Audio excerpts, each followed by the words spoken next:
স্থানীয় সরকার, পল্লী উন্নয়ন ও সমবায় মন্ত্রণালয়ের উপদেষ্টা আসিফ মাহমুদ সজীব ভূঁইয়ার বাবার ঠিকাদারি লাইসেন্স নিয়ে সাংবাদিক জুলকারনাইন শাহের ফেসবুক পোস্টের পর এ নিয়ে মুখ খুলেছেন উপদেষ্টা আসিফ। বৃহস্পতিবার বেলা 11:30টার পর ফেসবুকে দেওয়া পোস্টে বাবার ভুলের জন্য ক্ষমা প্রার্থনা করেছেন তিনি।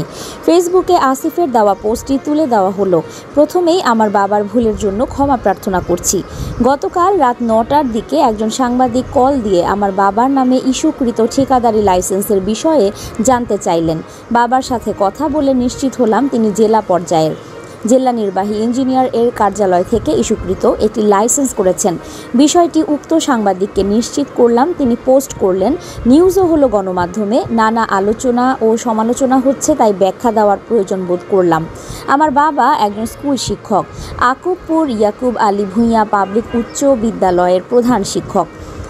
স্থানীয় একজন ঠিকাদার কাজ পাওয়ার সুবিধার্থে বাবার পরিচয় ব্যবহার করার জন্য বাবাকে লাইসেন্স করার জন্য পরামর্শ বাবাও তার কথায় জেলা নির্বাহী ইঞ্জিনিয়ার থেকে একটি ঠিকাদারি লাইসেন্স করেন।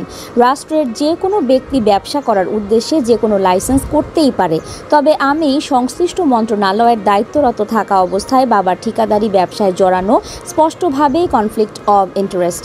বিষয়টি বোঝানোর পর আজ বাবার আবেদনের প্রেক্ষিতে লাইসেন্সটি বাতিল করা হয়েছে। নিউজ ডেস্ক, সংযুক্ত। সাবস্ক্রাইব করে সংযুক্তের সঙ্গে থাকুন।